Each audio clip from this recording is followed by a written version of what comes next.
نصیر صاحب کا اور آپ تمام طلباء کا جنہوں نے مجھے آج موقع دیا اپنے درمیان میں آ کے، اور سب سے پہلے السلام علیکم ورحمۃ اللہ وبرکاتہ۔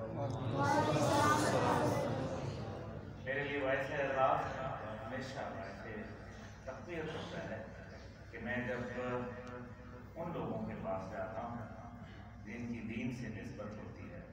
الحمدللہ اللہ تعالیٰ نے میرے پہ یہ کرم کیا کہ میرا تعلق ان لوگوں سے ہے جن کا تعلق دین سے ہے، تاکہ ان لوگوں کا تعلق جو لبرلزم اور سیکولرزم کے نعرے بلند کر کے اس پاکستان کی اسلامی ریاست کو، اس کے ماحول کو پراگندہ کر رہے ہیں۔ یہ ایک ایسا لمحہ ہے جس کے اندر طاغوتی طاقتیں پوری قوت سے پاکستان کے اوپر حملہ ہو رہا ہے۔ اب چھوٹے بچے بھی یہاں موجود ہیں، میں بہت گہری گفتگو نہیں کروں گا اور بنیادی بات نہیں چاہتا آپ کو بتاؤں گا، کیونکہ آپ یہ سوچتے ہوں گے کہ دنیا میں تو بہت بڑے بڑے ملک ہیں، عرب ممالک ہیں، اسی میں آپ کو یورپ اور امریکہ جیسے ترقی یافتہ ملک آپ کو نظر آتے ہیں۔ سوچنے کی یہ بات ہے کہ ان کی ترقی کے پیچھے جو راز ہے وہ کیا ہے، اور پاکستان ہی کیوں وہ واحد ملک ہے جس کے اوپر یہ تمام قوتیں جو ہیں وہ غلبہ کرنے کی کوشش کرتی ہیں۔ غلبہ بنیادی طور پر کوئی سرحدوں کو تنگ کرنا نہیں ہے، ان کو محدود کرنا نہیں ہے، بلکہ غلبہ نظریات کو دبانا ہے۔ پاکستان ایک عہد کے نتیجے میں قائم ہوا ہے۔ قائد اعظم کو خواب آیا، حضور پاک صلی اللہ علیہ وسلم کی بشارت، حکم دیا گیا کہ جاؤ محمد علی پاکستان کی بنیاد رکھا۔ اسی وجہ سے 7 سال کی جدوجہد کے بعد پاکستان ہمارا وجود ہے۔ حالانکہ پاکستان کی اس ٹائم پہ جو ہماری قیادت ہے، مسلمانان ہند کی جو قیادت تھی، ان کی بنیادی لڑائی نہ صرف ہندوؤں کے ساتھ تھی، ایک علیحدہ اپنا تشخص مینٹین کرنے کے لیے، بلکہ ساتھ ہی ساتھ استعمار کے وہ نظام جو کہ ایسٹ انڈیا کمپنی یعنی کہ برطانیہ جو ہے وہ لے کے آگے بڑھ رہا تھا۔ یہ مفتی صاحب تو جانتے ہیں ماشاءاللہ کہ اگر پاکستان میں یہ مغربی جمہوریتوں کے نظام کو بھی آگے چلانا تھا اور ان کو گلے لگانا تھا، تو پھر ایسٹ انڈیا کمپنی جو تھی وہ تو پہلے ہی برطانوی نظام کو چلا رہی تھی۔ اب ایسا ہی ہے کہ میں آپ کو کہوں کہ اس ہال سے اٹھ کے اسی طرح کا ایک اور ہال ہے، وہاں جا کے بیٹھتے ہیں، تو پھر اس ہال میں بیٹھنے میں کیا پرابلم ہے؟ اس لیے پاکستان جو بنایا گیا وہ اس مقصد کے لیے نہیں تھا۔ یہ وہ لوگوں کے لیے دلیل ہے جو کہتے ہیں کہ پاکستان لبرلزم اور سیکولرزم کے طور پر اس کو سامنے لایا گیا۔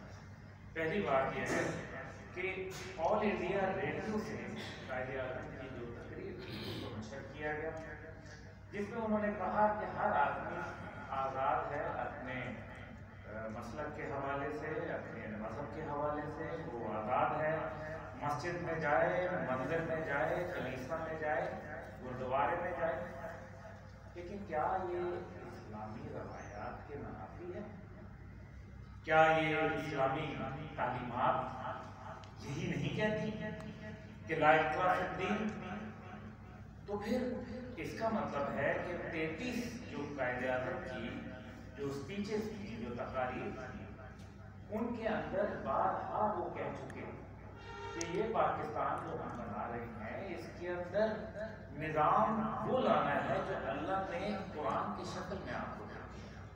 ملک یہاں اسلام آباد جاتے ہوئے ایک جگہ آتی ہے، قائد اعظم وہاں ایک مدرسے میں گئے، وہاں بچوں سے بات کرتے ہوئے پوچھا، انہوں نے کہا قائد کہ آپ کس نظام کی بات کر رہے ہیں؟ پاکستان جب بن جائے گا تو اس پاکستان میں نظام کیا ہوگا؟ اس کے اوپر ایک بچہ قرآن مجید کی تلاوت کر رہا تھا، ہاتھ رکھ کے قرآن مجید پہ کہا کہ نظام میں کون ہوتا ہے دینے والا؟ نظام تو 1400 سال پہلے اللہ تعالیٰ نے دے دیا قرآن پاک کی شکل۔ اس لیے آخری جو ان کی تقریر تھی 1 جولائی سن 1948 کے اندر، اس کے بعد وہ بیمار ہو گئے، بہت زیادہ تکلیف ہوئی۔ 1 جولائی کی تقریر جو تھی وہ اس کے 2 بہت اہم پہلو۔ پہلا پہلو یہ ہے کہ وہ اسٹیٹ بینک آف پاکستان کی جو تقریب تھی، اوپننگ سیریمنی جس کو کہا جاتا ہے، اس کے اوپر کی گئی تھی، اور وہاں تمام جو ایک پڑھا لکھا طبقہ تھا وہ موجود۔ اس کے اندر انہوں نے بڑا واضح فارمولہ 2 کو یہ کہا کہ پاکستان جو ہے اس کے اندر اسلامی نظام آئے گا، اور جھوٹ بولتے ہیں وہ لوگ، یہ الفاظ استعمال کیے، جھوٹ بولتے ہیں وہ لوگ جو کہتے ہیں کہ پاکستان میں اسلامی نظام نہیں آئے گا۔ اب اس سے بڑھ کر کیا ہوگا؟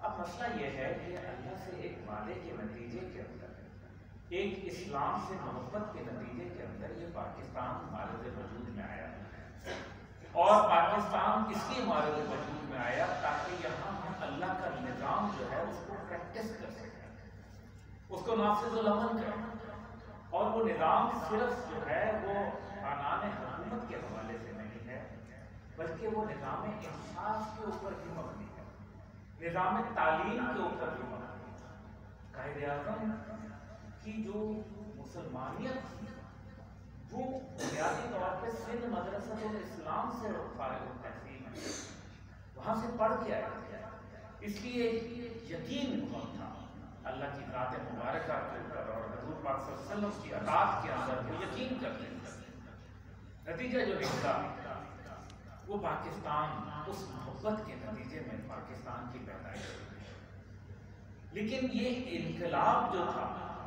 جو لا الہ سے شروع ہوا، اور اس نے کہا کہ ہم ایک ملک لے کے رہیں گے، ایک زمین کا خطہ جو ہے وہ لے کے رہیں گے جس کا نام مملکت خداداد پاکستان ہے، اور اس پاکستان کے اندر جو نظام ہے وہ محمد رسول اللہ صلی اللہ علیہ وسلم کا نظام ہے مبارکہ، جس کے اندر زیر زبر کی کوئی گنجائش نہیں، کیونکہ یہ آفاقی نظام ہے، اس کے اندر کوئی غلطی نہیں، اس لیے یہ پاکستان کی بنیاد ملی اس بنیاد کے بعد۔ لیکن ان کی رحلت کے بعد اچانک وہی جو گماشتے تھے، جن کو اپنے مفادات تھے، مفاد پرست ٹولہ، جنہوں نے کروڑ مروڑ کے اس نظام کو پیش کرنے کی کوشش کی، اور مغربی جمہوریتوں کے ساتھ ہمیں گلے لگوا لیا، اور اینگلو سیکسن لا، مغربی طرز قانون جو ہماری عدالتوں کے اندر چل رہا ہے، اس کی بنیاد کے اوپر اس پاکستان کے اندر تفریق سے تفریق ہو گئی۔ آج بہت سارے لوگ مذہبی فرقہ واریت کی بات کر رہے ہیں، آپ نے اکثر سنا ہوگا مذہبی فرقہ واریت، مذہبی ایسے، مذہبی ایسے۔ یہاں کون ہے جو مذہبی برا ہے؟ آپ سب لوگ تعلیم حاصل کر رہے ہیں، الحمدللہ آپ کو یہ سب چیز جو ہے وہ فی سبیل اللہ کی جا رہی ہے۔ عظیم ہے وہ شخصیات، وہ اساتذہ کرام جنہوں نے آپ کو یہاں تعلیم دے رہے ہیں، اس زیور سے نواز رہے ہیں جو اس دنیا میں بھی کام آئے گا، اور آخرت میں بھی انشاءاللہ تعالیٰ آپ کے لیے باعث رحمت بنے گا۔ اور اس کے مقابلے میں دوسرے آپ اسکولوں میں چلے گئے تو پتہ چلے گا اتنی فیسیں ہیں، لیکن پاکستان کو لوٹنے والے لوگ کیا مدارس سے پیدا ہوئے، یا پھر ان اسکولوں اور کالجوں کے جو بڑے بڑے نام، بڑے بڑے گراؤنڈ، بڑی بڑی عمارتیں، لیکن اخلاقیات میں بہت چھوٹے، جن کو کہتے ہیں وائٹ کالرڈ لوگ، جنہوں نے پاکستان کو لوٹا کھسوٹا، اور آج تک وہ لوٹتے چلے آ رہے ہیں، لیکن بدنام مدارس کو۔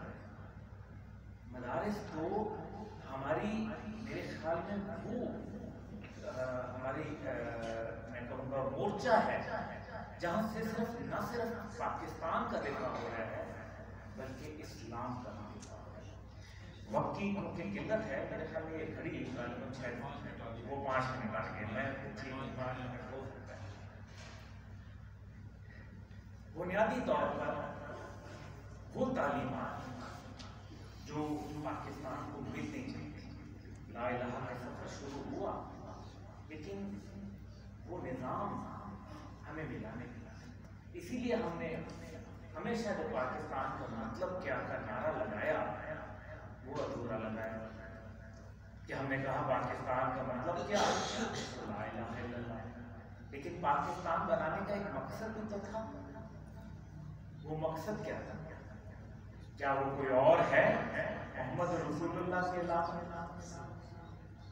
اس لیے پاکستان ایک ادھورا انقلاب ہے، اس کو مکمل ہونا ہے اور یہ ہو کے رہے گا۔ یہ اللہ کا وعدہ ہے۔ اللہ تعالیٰ نے ایسے ہی نہیں اس پاکستان کو بنایا۔ غور کیجیے کہ ایک ٹوٹا پھوٹا پاکستان جس کو کہا جاتا ہے کہ 3 ہفتے کے بعد، 3 مہینے کے بعد یہ واپس ہندوستان میں دم ہو جائے گا، معذرت کر کے آ جائے گا، پتہ چلتا ہے کہ وہ ایشیا کی سب سے بڑی معیشت بن جاتی ہے۔ اور معیشت کی بات کرنے والے لوگ آج اس بات کا جواب دینے سے قاصر ہیں میری، کہ جب میں پوچھتا ہوں کہ اگر جب ہم پاکستان معیشت میں ایشیا کا سب سے بہترین ملک تھا، جاپان سے بہتر ہماری معیشت بہتر تھی، جاپان سے، چین سے معیشت بہتر تھی، جرمنی کو قرضہ دینے والا کوئی اور نہیں بلکہ یہی پاکستان تھا، جرمنی کو قرضہ دیا، چین سے معیشت بہتر تھی، خود ہندوستان سے معیشت بہتر تھی، اور جنوبی کوریا سے معیشت ہماری بہتر تھی، جن کو آج دنیا میں بڑا نام دیا جاتا ہے۔ پاکستان کے پہلے 5 سالہ منصوبے باقاعدہ جنوبی کوریا نے من تسلیم کی، آج وہ کہاں کھڑے ہیں، اور ہم کیونکہ ایک وعدہ جو رب سے کر کے آئے اس کے اندر کھوٹ کر گئے، اس لیے ہم اپنے مقصد کے اندر کامیاب نہیں کر۔ نتیجہ یہ نکل رہا ہے کہ معیشت کے نام پہ جب ہم نے آگے بڑھے تو پھر پاکستان کیوں 2 لخت ہوا؟ وہ لوگ جو آج معیشت کا ڈھونگ رچاتے ہیں، کیا معاشی طور پر ابھی مفتی صاحب سے گفتگو ہو رہی تھی، بہت خیر حاصل تھی اور بہت کچھ سیکھنے کو ملا، اور آپ کو شکر گزار ہونا چاہیے اللہ تعالیٰ کا کہ انہوں نے آپ کو اتنے عظیم اساتذہ سے نوازا جنہوں نے مجھے بھی سوچنے کی کئی دعوتیں دے دی۔ وہ کہنے لگے کہ 2 گھوڑے اور چند تلواریں تھیں، اور اس کے بعد پھر مارکے کے اندر 1000 کے مقابلے میں جیتتا کون تھا؟ مسلمان کب سے جو ہے وہ گھبرانے لگا، مسلمان جو شہادت کو مطلوب مقصود مومن سمجھتا ہے، اس نے کب سے جو ہے یہ سوچنا شروع کر دیا کہ معاشی طور پر ہماری کمزوری ہو گئی یا ہمارے ساتھ یہ معاملہ ہو گیا؟ کون ہے جو آج ہمیں یہ کہہ سکتا ہے کہ جب پاکستان کی معیشت بہتر ہوگی ہندوستان کی معیشت گر جائے گی؟ ہو سکتا ہے ان کی سے بھی بہتر ہو جائے، تو پھر کشمیر کے اوپر کمزوری کیوں ہے؟ کشمیر میں یہ کیا سودا بازی ہے؟ پاکستان کا کاف کشمیر سے لیا گیا، یہ ورنہ پاکستان بن جاتا، اور اسی طریقے سے جو پاکستان کی تمام تر جو جدوجہد شروع ہوئی تھی وہ تو بنگال سے اور کشمیر سے شروع ہوئی تھی، اور کشمیر کے بغیر پاکستان ادھورا رہتا ہے، اور اگر کشمیر کے اوپر معاملات اسی طرح سے چلے تو خدا نہ خواستہ یہاں سے جس جگہ ہم بیٹھے بھارت کا بارڈر 19 کلومیٹر رہ جائے گا، اور 19 کلومیٹر کا مطلب یہ ہے کہ سیدھا بم کا اگر وہ گولا پھینکتے ہیں تو 30 کلومیٹر تک بڑے آسانی سے جا سکتا ہے۔ یہ غلط بات ہے کہ اسلام کے متعلق کہا جاتا ہے کہ اسلام امن کا دین ہے، بالکل امن کا دین ہے، کوئی شک و شبہ نہیں، لیکن امن کا دین تب ہے جب وہاں نظام اسلام کے مطابق۔ ایک چیز آتا تھا بادشاہ کے دربار میں للکارتے اور نیزہ گاڑ کے کہتا تھا کہ اے بادشاہ، یا تو اسلام کو قبول کر لے یا پھر جزیہ دے دیں اور یا پھر جنگ کے لیے تیار ہے۔ ہم نے کب سے اپنی سرحدیں بنانے کے بعد سوچ لیا کہ نہیں بس یہی کافی ہے۔ اسی وجہ سے تمام دشمن کے جو حملے ہیں وہ پاکستان کے اندر آ رہے ہیں۔ پاکستان کیونکہ نظریاتی طور پر دنیا کو ایک چیلنج ہے، اس کا نظریہ اتنا مضبوط ہے، اس کو جو مرضی کرو یہ پھر قوم کھڑی ہو جاتی ہے۔ جس قوم نے 1 لاکھ سے زیادہ لوگ شہید کروا دیے، اس کے باوجود وہ کھڑی، جس کے پاس روٹی کے مسائل ہوں، روزگار کے مسائل ہوں، جس کے پاس روشنی کا مسئلہ ہو، ابھی روشنی نہیں ہے، تو ایسے ملک کو دیوار سے لگائیں جتنا مرضی، وہ پھر اٹھتا ہے کیونکہ اس کی بنیاد میں کلمہ طیبہ کا۔ اور یہی بات جو اخلاقیات اور کردار سازی جو ہے یہ مدارس کر رہے ہیں، اور آج اسی وجہ سے مدارس کے اوپر پورا فوکس ہے کہ کسی صورت ان مدارس کے اندر یہ جو اخلاقیات کا سبق ہے، یہ جو محبت فاتح عالم کا جذبہ ہے، اس کو کسی طریقے سے، اس روح محمد کو کسی طریقے سے اس قوم کی جسم سے کشید کر، یہ ہے بنیادی مقصد۔ اس لیے ہمیں یہ فیصلہ کرنا ہے، ہمیں ایسے قوم کہ ہم نے کیا کردار ادا کرنا ہے۔ ہماری کوئی پارٹیاں نہیں ہونی چاہیے سوائے ہماری حزب اللہ پارٹی ہونی چاہیے، اور ہمیں حزب شیطان کا مقابلہ کرنا ہے۔ وہ طریقے بدل بدل کے، پیترے بدل بدل کے، بھیش بدل بدل کے آپ کے سامنے کئی روپوں میں آتا ہے، لیکن آپ لوگ اپنے علم کی روشنی سے اور اپنے قرآن کو سامنے رکھتے ہوئے فیصلے کریں۔ جس دن آپ یہ کر لیں گے اس دن انشاءاللہ تعالیٰ میرا نہیں خیال کہ دنیا کی کوئی طاقت آپ کو جو ہے کمزور کر سکتی ہے۔ وقت کیونکہ 2 منٹ اوپر ہو چکا ہے، وقت کی پابندی بہت اچھی بات ہے، اور یہی ہماری دینی ذمہ داریاں بھی ہیں۔ میں پھر آؤں گا اور اس سلسلے میں آپ سے انشاءاللہ بات بھی کروں گا۔ میں آخر میں آپ سب کے لیے دعا گو ہوں اور آپ کی کامیابی کے لیے خواہش کرتا ہوں کہ انشاءاللہ تعالیٰ آپ کو اللہ تعالیٰ کامیابیوں کے اس زینے پہ لے کے جائے جو آپ کے منتظر ہیں۔ اور یہ بھی آخر میں ایک بات بتا دوں کہ یہ جو مارکہ روح و بدن چل رہا ہے، جو اس ٹائم پہ درپیش ہے اور تہذیب کے جو گنڈے باہر نکل رہے ہیں، اس کے مقابلے میں پامردی مومن پہ بھروسہ ہے۔ اس لیے اپنا وہ کردار ادا کریں جو ابھی افغانستان کے اندر طالبان نے کس انداز میں سرنگوں کر کے رکھ دیا۔ 3 سپر پاوروں کو ذلیل و رسوا ہو کے آنا پڑا کیونکہ اللہ کے پامردی مومن پہ بھروسہ تھا اور ابلیس کو یورپ کی مشینوں کے اوپر سہارا تھا۔ اس لیے یہ جو درویشوں کو تاج سردار پہننا ہے، اس کے اوپر غور کریں اور سوچیں۔ اور مفتی صاحب یہ یاد رکھیں کہ بہت جلد ایک نئے نظام کا سورج افغان سرزمین سے طلوع ہونے والا ہے، کیونکہ وہاں لڑائی جو ہے وہ مغرب کے خلاف نہیں ہے، وہاں لڑائی کسی روس کے خلاف نہیں ہے، وہاں لڑائی جو ہے وہ اسلامی نظام کی ہے۔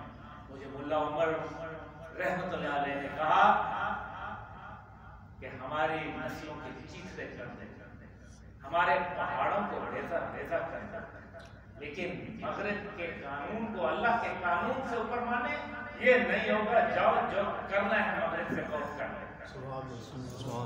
اور آج وہاں اسلام کا نظام کا نفاذ ہونے والا ہے، اور یہ جو قومی قیادت، سفلی قیادت جو آپ کے سامنے آج نظر آتی ہے، یہ ٹھہر نہیں پائے۔